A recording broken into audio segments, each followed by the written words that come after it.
Long ago, beneath the golden sun of the Mediterranean, a small city began whispering its name into eternity, Roma. Its stones were young then, its streets narrow and uncertain. Yet within those walls, something vast was awakening, a force that would touch every corner of the world, even the world we know now. From the dust of its beginnings rose an empire so enduring that the echo of its footsteps still lingers in our language, our laws, our dreams. Tonight, as the world outside grows quiet, we travel backward through time, to the empire that never truly fell, only changed its form. Let the story unfold slowly, like torchlight against marble walls. If these words bring a sense of calm as history drifts through your thoughts tonight, let this channel stay by your side too, where the past speaks softly and every empire finds its peace beneath the stars. There was a time when Rome was not yet Rome, when the hills that would cradle its destiny were nothing more than wild slopes covered in oak and mist. The river Tiber flowed quietly through the valleys, its surface glimmering beneath the early Italian sun. Shepherds tended their flocks, unaware that they were walking upon ground that would one day rule the known world. It is said that empires are not born in moments of glory, but in whispers, in stories told by firelight, in hunger, in survival, in the myths that surround its birth. We find not just fantasy, but reflections of the human soul. Two brothers, Romulus and Remus, abandoned, raised by a she-wolf, bound by blood, divided by fate. Their legend breathes with something older than history, the struggle between unity and pride. When Romulus struck down his brother and founded his city, he did not just raise walls. He carved into the earth a truth that would follow Rome forever. Greatness demands sacrifice, and the seeds of empire are watered with both ambition and loss. As the first stones of the city were laid, Rome was no more than a dream wrapped in clay and sweat. Wooden huts clustered around the Palatine Hill, smoke rising gently against the pale sky. Its people were rough, their speech unrefined, their gods many. But within their hearts lived something stronger than fear, a restless determination to endure. They fought not for beauty, but for belonging. They built not for wealth, but for permanence. And in those humble beginnings, destiny began to stir. Over time, tribes merged and borders blurred. What began as survival became order, and order became vision. Rome's early kings, Romulus, Numa, Tullus, and others half remembered by time, ruled with both cruelty and care. They brought ritual to war, law to chaos, and purpose to scattered. The city learned discipline as it learned power, brick by brick, vow by vow. Yet even as the walls rose higher, there was a sense that something greater waited beyond them, something the people could feel, but not yet name. The Romans began to see themselves differently. They were no longer wanderers or shepherds, but a people chosen by destiny to bring structure to a wild world. Their gods demanded strength, their ancestors whisper of conquest. The Tiber became more than a river. It became a mirror for their ambition, quiet on the surface, unstoppable beneath. Each morning, as sunlight struck the hills, the city seemed to breathe deeper, as though it knew it was meant for more. Still, life in early Rome was hard. The soil was stubborn, the summers cruel, and enemies were never far. Yet hardship shaped character, and every struggle carved another line of resilience into the Roman spirit. Their survival became their faith, a belief that through discipline, duty, and sacrifice, they could outlast the chaos that surrounded them. This belief would one day build legions, roads, and empires. But for now, it lived quietly, like a heartbeat beneath the stones. In those first centuries, Rome was learning what it meant to exist, to rise above hunger, to command loyalty, to dream beyond the horizon. There were no grand palaces, no glittering arenas, just men and women who refused to surrender to the wildness of the world. They built, fought, and prayed, not knowing they were shaping the spine of civilization itself. And so, as twilight settled over the seven hills, the fires of early Rome flickered gently against the wind. The city was small, but its pulse was strong. A civilization was being born, not through conquest, but through will. The same will that would one day stretch across continents, changing the course of humanity. And as the night deepened, that tiny city beneath the stars seemed to whisper the future, that even from nothing, greatness can rise, and even in darkness, destiny can find its flame. As the first light of dawn touched the seven hills, Rome began to awaken into itself. The city's heartbeat was faint but steady, echoing through narrow paths of dust and stone. Farmers rose with the sun, soldiers trained on open fields, and smoke curled from the hearths of simple homes. The sound of hammers against bronze carried through the air, the song of creation. It was in these quiet mornings that the spirit of Rome grew strongest, not in triumphs or conquests, but in the calm persistence of ordinary lives. Each man, woman, and child carried within them a piece of something larger, an unspoken belief that they were part of a destiny greater than themselves. They did not yet call it an empire, for the word did not exist. But they knew somehow that the world would one day look toward their hills and call them eternal. That belief was their light, and in its glow, the foundations of greatness took form. Rome's early people were shaped by conflict. Surrounding tribes, the Etruscans to the north, the Sabines nearby, watched the young city with both curiosity and caution. To survive, Rome had to be both sword and shield, both wolf and shepherd. It learned diplomacy where it could, and war where it must. Every battle, every truce, every alliance taught it something about the balance between strength and wisdom. The Romans discovered that power without restraint led to ruin, and restraint without courage led to decay. Yet, even in those primitive years, something refined began to take shape, an instinct for order. The Romans built walls not just around their city, but around their hearts. Within those walls lived their greatest virtue, discipline. It was the quiet thread that bound them. It taught them to endure hunger, to hold formation in battle, to obey even when weary. To the Romans, order was sacred. Chaos was the enemy that had to be conquered again and again, both outside and within. Religion flowed through their lives like the Tiber itself, deep, constant, and unseen. They spoke to their gods through rituals, through offerings of grain, through whispered prayers before dawn. The divine was not distant for them. It was woven into every act of living. Each harvest, each victory, each child born was a pact between mortal and immortal. And in those beliefs, Rome found a rhythm, one that would carry through centuries, shaping empires and faiths long after its stones had fallen. As decades turned into centuries, Rome began to change. The huts gave way to brick, the dirt paths to cobbled roads. Kings rose and fell, their names fading into legend. But through every reign, the city grew, not in haste, but in patience. It was as if the gods themselves were sculpting it, slowly, purposefully, waiting for the right moment to reveal its power. And with each passing year, the world beyond began to take notice. Traders came bearing spices, fabrics, and tales of distant lands.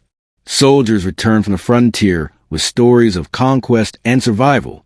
Rome was becoming more than a city. It was becoming an idea that strength could be earned, not inherited, that unity could rise from chaos, that even the humblest beginning could reach the heavens if built upon resolve. This idea, fragile yet fierce, was the soul of Rome, and would one day move mountains, topple kings, and shape civilizations. But for now, as twilight returned to the hills, the people of Rome rested. The fires burned low, the air was still, and the sound of the river murmured softly against its banks. Above them, the stars shimmered, silent witnesses to what was to come.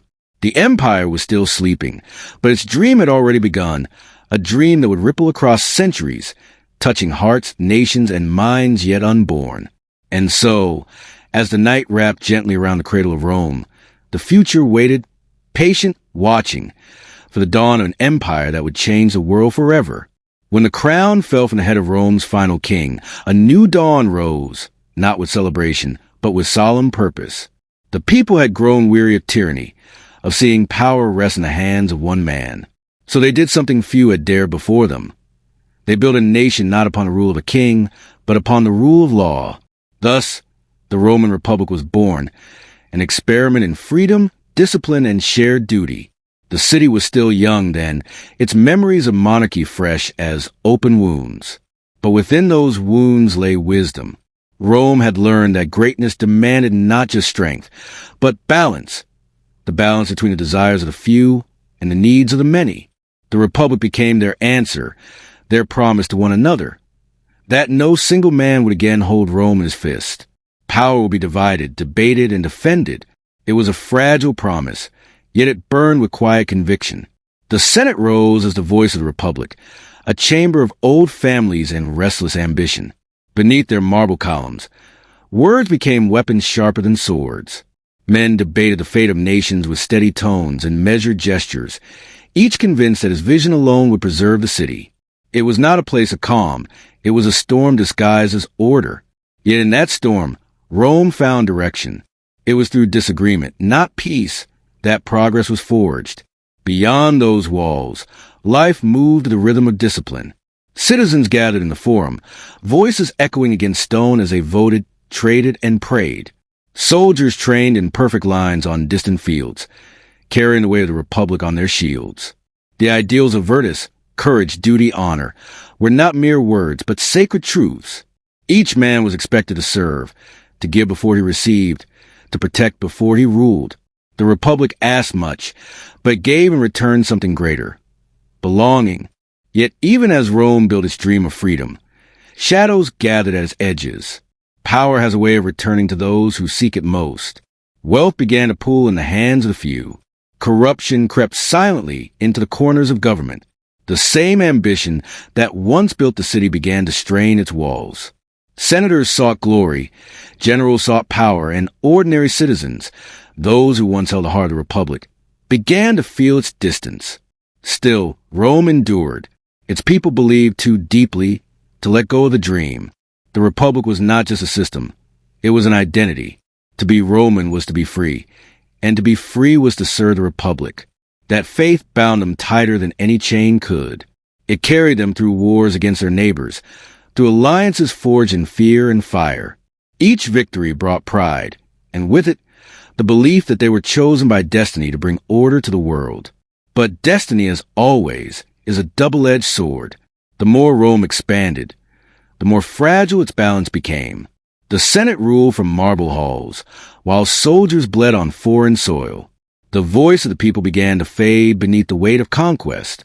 The Republic, once a promise of equality, began to echo with the footsteps of ambition once more. And yet, in the quiet of its ideals, in the flicker of torches across the forum at night, the dream of freedom still glowed. It was a heartbeat of a civilization still learning how to govern itself, still learning how to wield power without being consumed by it. The Republic was both a triumph and a test, the lesson that liberty is never simply given but endlessly earned. And so, as the lamps of Rome burned softly against the night, the city stood at the edge of transformation, proud, powerful, and unaware of the storms that would soon rise within its own heart. As the years drifted forward, the Roman Republic matured, no longer a fragile promise, but a proud and complex organism. Its people had grown accustomed to the rhythm of governance. The Senate debating by day, the soldiers marching by dawn, the people gathering beneath the arches of the forum to listen, to question, to hope. The city itself had begun to glow with confidence. Temples gleaming in sunlight, fountains whispering over marble, and the air thick with the hum of ambition. Yet beneath that golden calm, there was a tremor, a quiet unease that only a few could feel. Freedom, once pure and simple, was now tangled with greed and rivalry. The Senate, once the beating heart of Rome's ideals, had become a theater of ambition. Men who spoke of justice sought only power. Men who promised virtue traded it for wealth. Rome's spirit was still noble, but its guardians were growing weary. Outside the city, the world was changing even faster.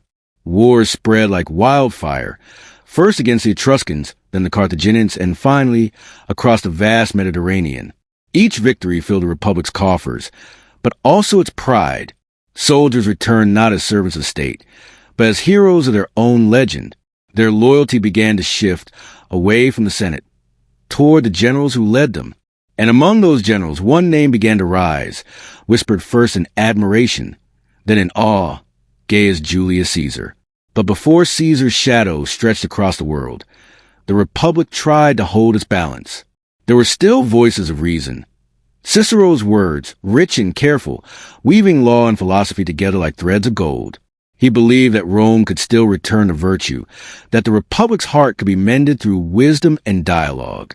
Yet even his eloquence could not stop what what was already unfolding. The Senate had become too divided, the people too restless, the soldiers too powerful. In the streets, whispers grew louder. Some dreamed of reform, of returning power to the people. Others dreamed of empire, of a single, steady hand to guide the state. The ideals of liberty and equality were no longer shared truths. They were battlegrounds. The very dream that had lifted Rome from monarchy now trembled beneath the weight of its own success. And still, life went on. The baker rose before dawn. The scholar traced letters by lamplight. Children played beneath statues of gods long silent. The Republic, for all its flaws, was alive, pulsing, breathing, evolving. Its story was not one of decline, but of transformation. It was a story of humanity itself. The endless struggle between order and desire, between principle and power. Then came the wars of ambition. Generals who once swore loyalty to the Senate turned their armies toward Rome. Fields that once fed nations were soaked in the blood of citizens. Brothers fought brothers beneath the same banners they once saluted together. The Republic was breaking, not by invasion, but from within. And yet, even in its chaos, it created something extraordinary. Out of the fires of civil war would rise not just ruin, but rebirth, the shape of a new world. As the night settled over the city, the torches of the Forum flickered like uncertain stars. Senators argued behind closed doors, their voices lost beneath the wind. Somewhere along the banks of the Tiber, the reflection of the moon quivered, just as the Republic itself did, caught between what it was and what it was about to become. And so, the story of Rome's freedom reached its twilight. Not an end, but a transformation. The Republic, tired yet unbroken, was about to give birth to something vast and terrifying, an empire. And as history exhaled, the world held its breath for what would come next. The Republic had grown weary of its own storms. It had known too many heroes, too many betrayals, too many promises made and broken beneath the same marble sky. From the chaos of ambition and the ashes of civil war, one man emerged, calm where others were reckless, patient where others were proud. His name was Gaius Octavius, but history would remember him as Augustus, the first Caesar, the bringer of peace after a century of unrest. When the dust of battle finally settled, Rome stood silent, breathless, as if unsure whether it had survived or merely changed its skin. The streets were scarred, the people weary, but in that silence, a new kind of order began to take shape. Augustus understood something the others did not. That power must be hidden behind gentleness. That control must wear the mask of calm. He did not seize the Republic. He soothed it, whispering to it as one might to a wounded animal. He promised stability, safety, and glory. And Rome, exhausted from its own chaos, listened. Under his rule, the city transformed. Brick turned to marble. Chaos turned to rhythm. Roads stretched outward like veins in the heart of an empire that now pulsed with confidence. The Pax Romana, the Roman peace, began, a golden age when legions stood watch over land so vast that the sun could not rise without touching Rome. In marketplaces, voices from a dozen tongues mingled. Ships carried grain from Egypt, silk from the east, amber from the north. Rome was no longer a single city. It was the center of the world's breath. Augustus understood the art of illusion. Though he held absolute power, he let the Senate keep its rituals, its speeches, its pride, empty shells of an old republic now gently buried beneath his will. He called himself princeps, the first among equals, not a king, not a god, at least not yet. He was careful, deliberate, always balancing fear and affection. He built monuments not just to himself, but to Rome's eternity, as though to remind the world that one could rule with grace as well as strength. But empires, like men, live in cycles of calm and storm. After Augustus came others who carried his name, but not his wisdom. Some ruled with fire, others with madness. Tiberius watched the empire with suspicion and sorrow, retreating into solitude. Caligula drenched it in cruelty, turning power into a spectacle of fear. Claudius, timid but clever, rebuilt what others had broken. And then came Nero, the artist, the tyrant, the flame. Under Nero, Rome burned, literally and within. The great fire of 64 AD consumed the city's heart. and the emperor's song rose above the crackle of destruction. Whether he caused a blaze or merely watched it, the people never forgot. The dream of peace flickered, then faltered. Yet, even in its pain, Rome rebuilt. Always rebuilt. That was the empire's secret. Destruction was never an end, only another beginning. Through triumphs and tragedies, the Caesars shaped not just a nation, but a mirror for humanity, reflecting both our highest grace and deepest darkness. They built aqueducts that carried life, arenas that carried death. They raised temples to honor the gods and themselves alike. Under their rule, Rome reached heights no civilization had known, and laid the foundations for its own decay. Still, in the midst of grandeur, life continued quietly. Children learned to write Latin letters by candlelight. Merchants counted coins beneath the awnings of the Forum. Lovers walked beneath statues of gods who no longer listened. For every emperor who rose or fell, 1,000 ordinary lives carried on, steady as the Tiber's flow. Rome was not only its rulers, it was its people, its rhythm, its endless persistence. And so, as twilight touched the empire's borders and the world bowed beneath its reach, Rome seemed eternal once more. But beneath that marble calm, the first cracks had begun to form, tiny, invisible, yet certain. For even in its glory, the empire was already whispering to the night. Nothing lasts forever, not even Rome. As the empire reached the height of its splendor, the world seemed to move to Rome's rhythm. Roads carved through mountains and deserts alike, binding distant lands to the heart of the empire. Legions marched with precision across continents, their shields gleaming beneath an unsetting sun. From Britannia's cold shores to the sands of Egypt, all roads truly led to Rome. And yet, beneath that magnificent order, the empire's heartbeat had begun to quicken. Steady, powerful, but uneasy, like the breathing of a giant before its dream turns restless. Augustus had built a world upon discipline and control, but those who followed him inherited both his crown and his burdens. Power, once hidden behind grace, became more visible, more fragile. The Caesars who succeeded him ruled not just with authority, but with the weight of expectation. To be both gods and men, both protectors and conquerors. The empire demanded perfection, and perfection is the heaviest crown of all.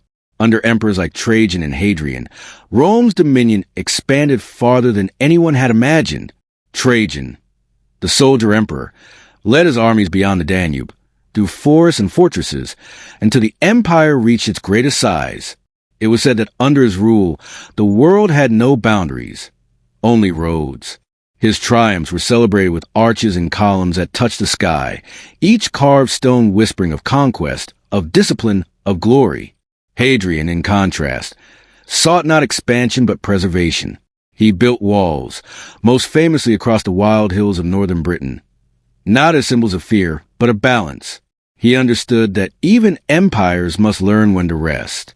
He walked among his people dressed simply, spoke with soldiers as equals, and loved deeply both his city and those within it.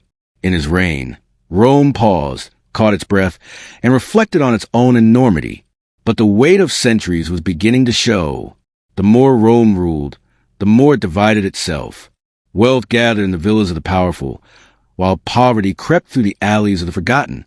The Senate still debated, but their words were echoes, faint and ceremonial.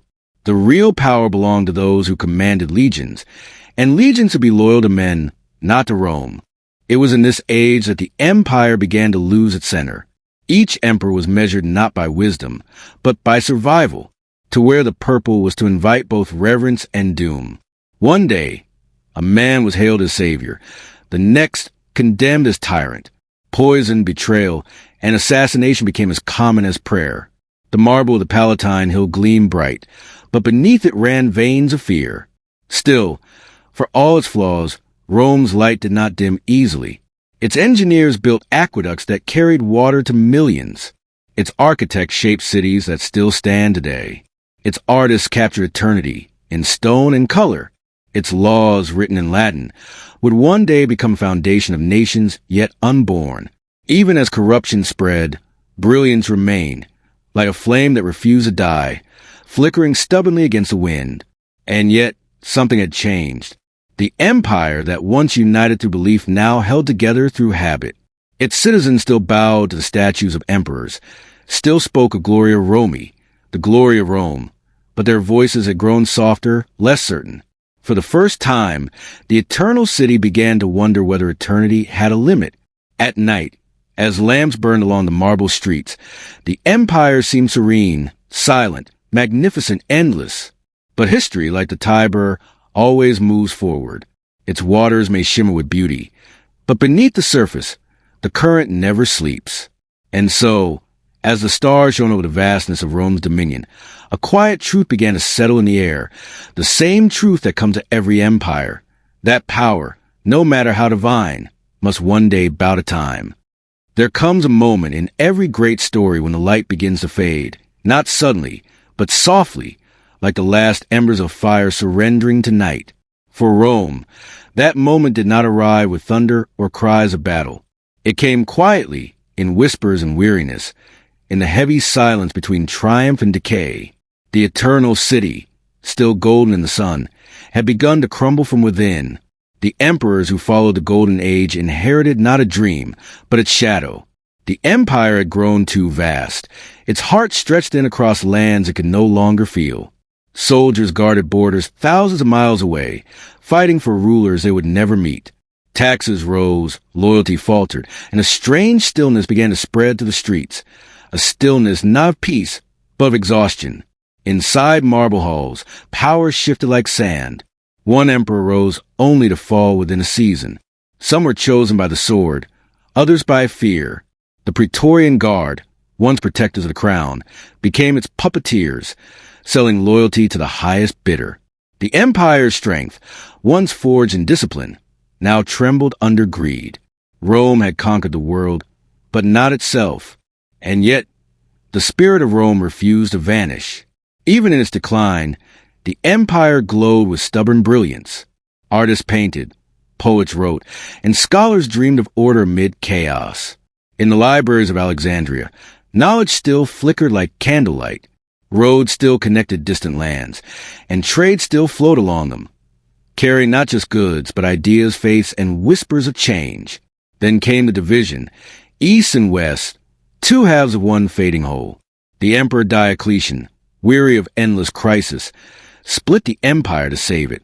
In the east, Constantinople rose like a new dawn.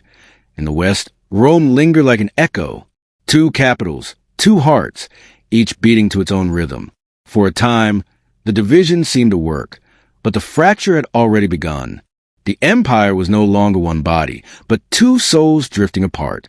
And beyond the frontiers, the world was stirring. Tribes long held at bay began to move. Goths, Vandals, Huns, waves of people seeking warmth, safety, and land. To the Romans, they were barbarians. To history, they were the winds of change. No wall, no army could hold back what time had promised. The empire that once expanded through conquest would now shrink through survival. In the year 410, the unthinkable happened. Rome, the city that ruled the world, was sacked. For 3 days, flames touched its temples, and the marble gods watched in silence. Yet even then, amidst the ashes, something profound endured. The Romans wept not only for what was lost, but for what had once been believed eternal. The empire's body could fall, but its soul, the law, the language, the dream, lingered. And so, as the centuries turned, the Western Empire faded like a sunset over the Tiber. Its last emperor, a boy named Romulus Augustulus, laid down his crown in quiet resignation. There was no grand finale, no final roar. Only the soft sigh of history closing one chapter and opening another. But in the east, Constantinople still stood, a flame burning against the dark. The spirit of Rome survived there for 1,000 more years, dressed now in Byzantine gold. And though the old empire had died, its echoes still shaped the world that followed. Through kings who dreamed of empire, through laws that guided nations, through the languages that still carried its voice. Rome had fallen, and yet it had not, for the greatest empires do not truly vanish. They become the soil in which new worlds grow. And as the last Roman sun dipped below the horizon, the world stood on the edge of transformation, a new age rising quietly from the ruins of the old. Even as the Western Empire crumbled, The heartbeat of Rome refused to vanish entirely. Constantinople, rising on the shores of the Bosporus, became the living continuation of Rome's spirit, a city of golden domes and glittering mosaics, where the Tiber's echoes mingled with the waters of the Bosporus. Here, the emperors ruled with grandeur and caution, aware that history's eyes were upon them. The East would carry Rome's memory, even as the West succumbed to time and invasion. Life in Constantinople was a mixture of awe and vigilance. Markets overflowed with silk, spices, and precious metals. Yet the city never forgot that danger lurked beyond its walls. Soldiers patrolled with the discipline of their ancestors. Scholars studied texts that survived the sack of Rome, and priests whispered prayers in Latin and Greek alike. Every stone, every fresco, every ceremony was a bridge between the past and the present. The empire's heart had moved, but it still beat with the rhythm of eternity. Meanwhile, the western lands changed. Former Roman roads now carried Germanic tribes, Vandals, and Franks, each leaving their mark upon the cities, fields, and minds of the people. The old world had been broken, but not erased. Latin remained in churches and courts. Roman law persisted in custom and writing. And the ruins of aqueducts and amphitheaters reminded the living that grandeur had once walked among them. Rome's body had fallen, yet its bones gave structure to new kingdoms and new dreams. The legacy of Rome was more than brick and mortar. It was in the idea of governance, in the concept that law could outlive rulers. It was in the architecture of cities, in the columns and arches that would inspire Gothic cathedrals centuries later. It was in language, philosophy, and the belief that human ambition could shape the world. Even when emperors died or armies vanished, Rome whispered to those who would listen, teaching the art of order, resilience, and vision. And so, in this twilight between past and future, the world transformed quietly. The fall of the Western Empire was not the end, but a gentle turning of a page. Kingdoms rose, faith spread, and yet the ghost of Rome lingered in every throne, every law court, every city square. It was a presence not seen, but felt, like a song remembered after the singer has gone. Even as centuries passed, the memory of the eternal city shaped minds and empires.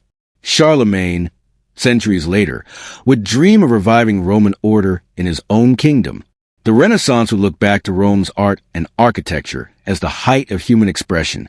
Every scholar who read Cicero, every architect who traced an arch, every lawgiver who cited Roman codes, they were touched by Rome's enduring light.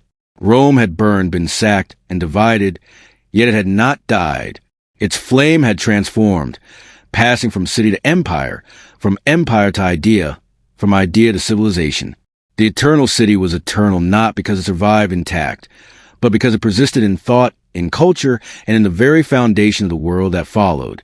And as the sun set over what remained of the western lands, and the moon rose over Constantinople's gilded walls, the world seemed to pause, listening to the quiet lesson of history. Greatness may fade, empires may fall, but the spirit of human achievement endures, whispering across time, soft as a lullaby, guiding those who are willing to dream anew. Even as centuries unfolded and the ruins of Rome settled quietly into the earth, the city's spirit refused to vanish. The empire had passed through fire, division, and shadow, yet its essence, the ideas, the laws, the architecture, the very sense of possibility, endured. Rome's greatness was never solely in its armies or emperors. It was in the stories it left behind, the dreams it inspired, the civilization it quietly molded from the bones of the past. Across Europe, the echoes of Rome could be felt in every court, every cathedral, every form of learning. Monarchs who ruled long after the legions were gone still carried Roman symbols of authority, the laurel, the eagle, the language of law. Scholars trace the writings of Cicero, Seneca, and Tacitus, finding in their words both guidance and caution. Rome had become more than a city or an empire. It had become a lens through which humanity understood order, governance, and ambition. The Renaissance breathed life once more into the ruins of antiquity. Artists studied the columns, arches, and domes of Roman architecture, capturing not merely their form but their harmony and balance. Sculptors worked in marble, poets and philosophers explored ideals first whispered in the forums, and architects recreated Rome's grandeur in distant cities. Even as new kingdoms rose, Rome's shadow stretched across continents, gentle but insistent, a reminder of what humanity could aspire to. Its laws, too, survived. Codices and texts preserved the principles of justice, equity, and governance, shaping medieval kingdoms and, later, modern nations. Roman law was no longer merely a system. It was a promise that society could be ordered, that rules could outlast rulers, that human ambition could be guided by reason. Every court that referenced these codes, every citizen who lived under them, carried Rome quietly within their lives. But perhaps most enduring was Rome's imagination. The empire taught the world that civilization could reach beyond survival, that culture, art, philosophy, and infrastructure could endure across centuries. Roads once paved by Roman hands still carried travelers and merchants in distant lands. Aqueducts whispered lessons of engineering. Theater and literature kept the human heart in dialogue with the past. Rome's legacy was alive in every pulse of human creativity, reminding the living that they were part of a story much larger than themselves. And so, as night fell softly over modern cities and the lights glimmered like distant stars along streets and avenues, the spirit of Rome could still be felt. In law, in language, in stone, and in thought. It was a whisper that traveled through time, carrying the lessons of endurance, ambition, and imagination. Rome had fallen, yes, but in its place had grown a world shaped by its shadow, molded by its ideas, and inspired by its dream. Across the centuries, the echo of Rome became a quiet guide for humanity, subtle yet unshakable. Kings and emperors, scholars and architects, rulers and dreamers, all found themselves shaped, knowingly or not, by the principles first whispered among the hills of the Tiber. Its legacy was not merely in the stones that survived, nor the roads that still stretched toward distant horizons, but in the way it had taught the world to imagine what civilization could be. In the cities of the Renaissance, artists traced the curves of Roman arches, painted domes in gold, and sculpted marble with reverence. They did not merely copy. They learned to see the world as Rome once had, ordered, harmonious, deliberate. The vision of the eternal city became a blueprint for beauty, balance, and the courage to reach beyond what seemed possible. Even as Europe shifted and kingdoms rose and fell, Rome's shadow endured, stretching across seas and generations. The written word carried its voice farther than any legion. Latin, the language of law, philosophy, and poetry, became the foundation for tongues that shaped Europe. French, Spanish, Italian, and more. Roman texts traveled across monasteries and libraries, carried by hands that trembled with both awe and hope. Through these words, Rome whispered its lessons, that order could be found in chaos, that wisdom could temper ambition, that civilization is a fragile, precious flame. But perhaps the most remarkable inheritance was not tangible, not marble, not manuscript, not law, but the idea of possibility itself. Rome had shown that a small city born of shepherds and mud could grow to shape the entire known world. That lesson traveled silently through time, reminding every generation that greatness can arise from persistence, that structure can emerge from struggle, that even fleeting life can touch eternity. Today, when we walk through cities, study governments, debate justice, or admire the sweep of architecture, we are still in dialogue with Rome. Its pulse, though faint and ancient, beats in the rhythm of modern life. The empire that once ruled the world now lives quietly in every thought, every creation, every civilization shaped by ambition and imagination. Rome teaches us that while empires may rise and fall, the ideas they leave behind are immortal. And so, as the night settles around you, as your eyes grow heavy and your mind drifts gently towards sleep, remember this. Rome's story is not only one of stone, conquest, and glory. It is a story of human resilience, of dreams carried across centuries, of a light that never truly dies. In the silence, beneath the stars, and the whisper of history, Rome endures, guiding, shaping, and inspiring humanity forever. The eternal city has fallen, risen, and transformed countless times, yet its heartbeat remains, a lullaby for the ages, a gentle reminder that even the greatest of things may fade, but their essence can shape the world forever.